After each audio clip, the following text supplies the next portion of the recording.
Remue ménage. Remue ménage.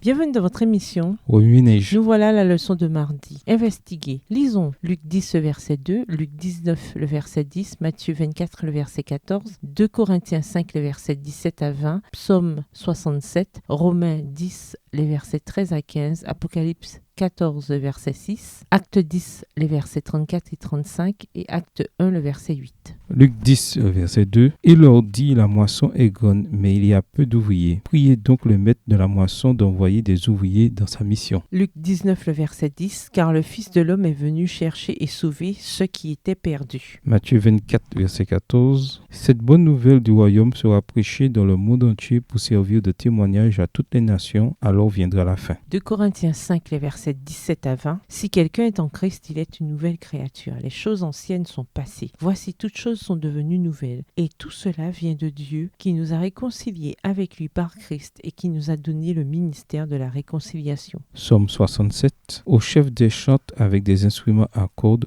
psaume cantique. Que Dieu ait pitié de nous et qu'il nous bénisse, qu'il fasse luire sur nous sa face, afin que l'on connaisse sur la terre ta voix et parmi toutes les nations ton salut. Les peuples te louent, ô Dieu, tous les peuples te louent. Les nations se réjouissent et sont dans l'allégresse, car tu juges les peuples avec droiture et tu conduis les nations sur la terre. Verset 6. Les peuples te louent, ô Dieu, tous les peuples te louent. La terre donne ses produits. Dieu, notre Dieu, nous bénit. Dieu nous bénit et toutes les extrémités de la terre le craignent. Romains 10, versets 13 à 15. Car quiconque évoquera le nom du Seigneur sera sauvé. Comment donc évoqueront-ils celui en qui ils n'ont pas cru? Et comment croiront-ils en celui dont ils n'ont pas entendu parler? Et comment entendront-ils parler s'il n'y a personne qui prêche? Et comment y aura-t-il des prédicateurs s'ils ne sont pas envoyés? Selon qu'il est écrit, qu'ils sont beaux les pieds de ceux qui annoncent la paix, de ceux qui annoncent de bonnes nouvelles. Apocalypse 14, verset 6. Je vis un autre ange qui volait par le milieu du ciel, ayant un évangile éternel pour l'annoncer aux habitants de la terre, à toute nation, à toute tribu, à toute langue et à tout peuple. Acte 10, versets 34 et 35. Alors Pierre, ouvrant la bouche, dit, en vérité, je reconnais que Dieu ne fait point acception de personne, mais qu'en toute nation, celui qui le craint et qui pratique la justice lui est agréable. Il a envoyé la parole aux fils d'Israël en leur annonçant la paix par Jésus-Christ qui est le Seigneur de tous. Acte 1, le verset 8. Mais vous recevrez une puissance, le Saint-Esprit survenant sur vous, et vous serez mes témoins à Jérusalem, dans la Judée, dans la Samarie